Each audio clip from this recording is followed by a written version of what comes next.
Hello, hello, and welcome to another episode of The Space Between. I have my coffee.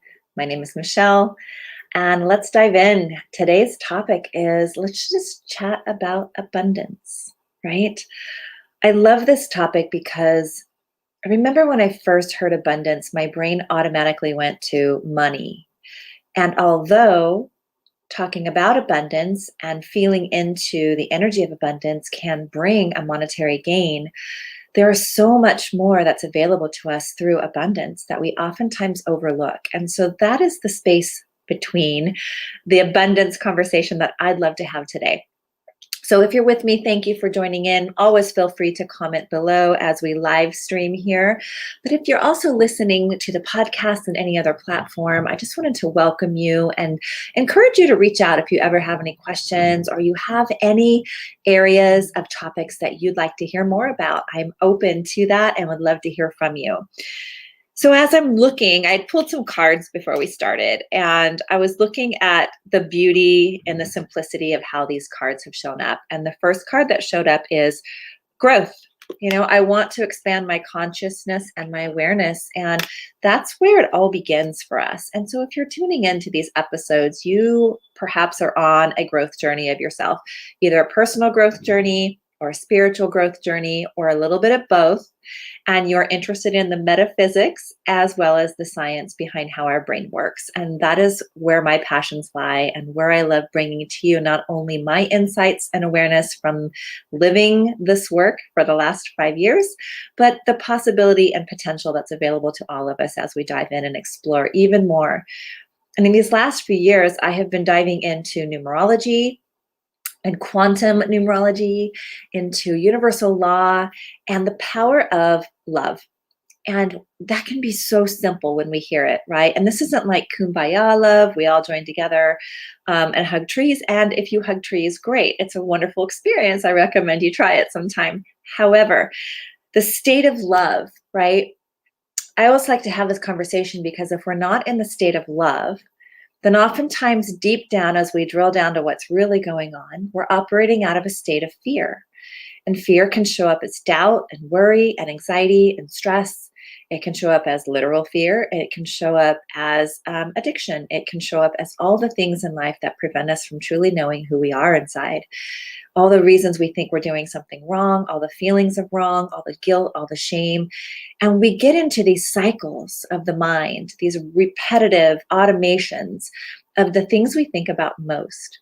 And then the things we think about most become our actual reality. So if you look through your life or look past on life events and you realize, wow, some of my thinking has contributed to the events that have unfolded in my life, it can get really interesting. I love telling my clients in my group conversations on my online group programs, if you ever want to know where you've been thinking, what your mind has been focusing on, go through your social media feed, go through your Facebook or your Instagram feed and see what's being mirrored back to you as just a simple reflection in, have I been caught up in some worry and stress? What's attracting me? What do I keep clicking on? What are the things that keep presenting themselves to me? And is this where I want to stay? Because what's so fascinating and available is we can go at any moment to change our feed at any time with our choices in what we want to be feeling, what we want to be witnessing instead. And so we can go in, find some different groups, find some different influences, listen to some new information.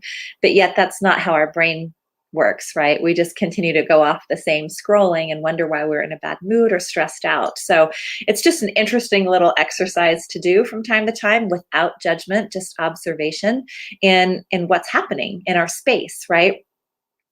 So then we come to committing to the practice of seeing the good in all things. And this isn't bypassing, right? This isn't a place of bypassing our emotion, but being willing to see with new lenses what is available to us in life, even when things are going sideways, even when the world flips upside down. What are the things we can control because we can't control outside of ourselves anyway, right? Can't control how people respond, what actually happens. We can just control the responses and how we choose to react in those moments. And a lot of this we say so simply, Hello, thanks for being here. Thanks for joining and spending some time. We often don't remember in the heat of those emotions that we can actually choose something different. So the worry can tend to take over. We get in habit and finding ourselves in a loop of constantly feeding the worry, the anxiety, the fear because it feels familiar. And jumping out of that can oftentimes feel a little uncomfortable. And we mistake that discomfort as wrong. And so many times it's going to require of us to do something different than we've always done to create the change that we're desiring in the world. So let's look at abundance from a place of, learning that worry and anxiety and stress isn't creating the outcome that we desire. It's not going to change the outcome just because it's outside of us happening. But what are the things that we can focus on in here to welcome in some more abundance in our life?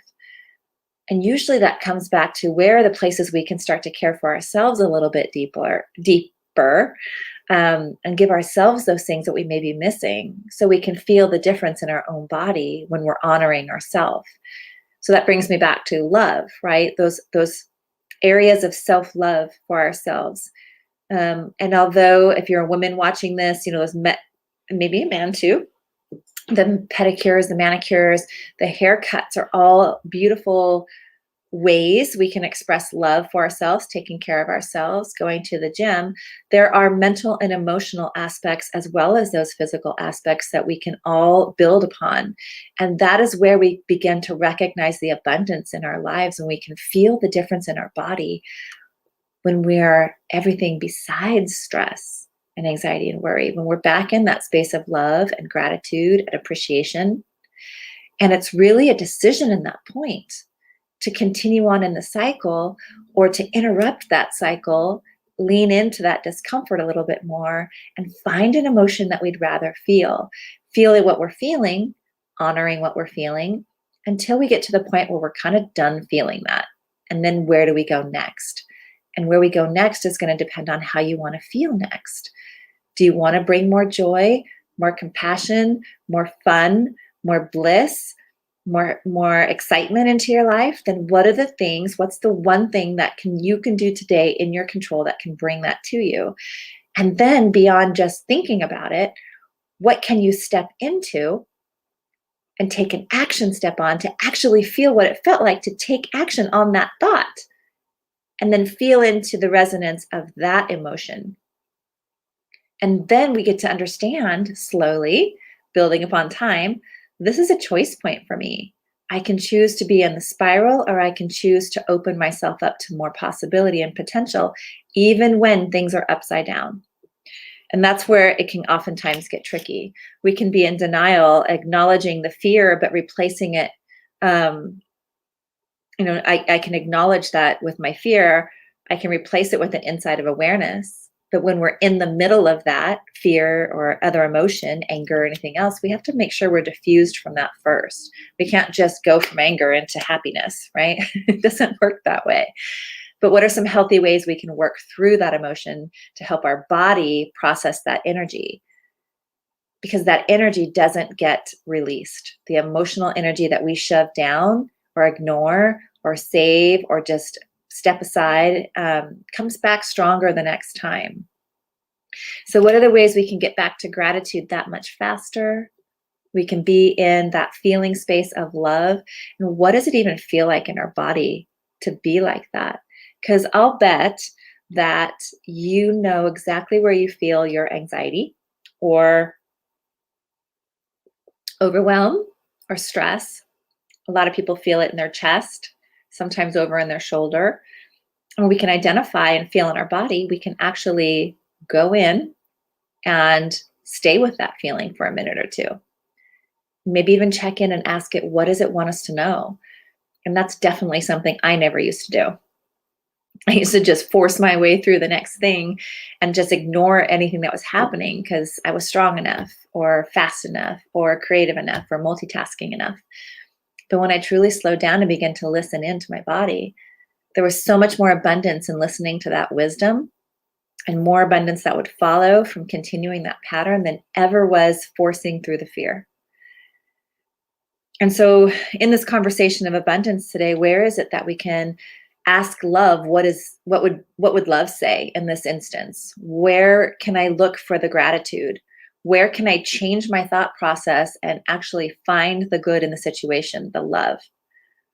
Where can I train and retrain my brain to seek the abundance and not the lack? And so I leave you today with an exercise of writing down, like, what does abundance mean to you? What is your definition of abundance? And let's take away the money piece of it, right? If you were to describe abundance and not have it be at a monetary value, where are all the areas in your life that you would have abundance? And then take a look at that list closely when you're done writing it and see if you don't already have a bit of that showing up. And then feeling into that, which would you rather have more of? Living in that state of abundance or in that state of lack?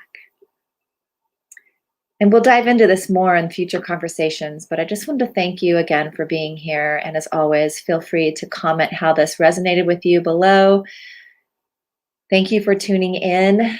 And if you want to go back to these episodes, of course, you have YouTube and the social media channels, but you can also find me on Anchor podcasting. So on Spotify and Apple Podcasts, we're there with the space between.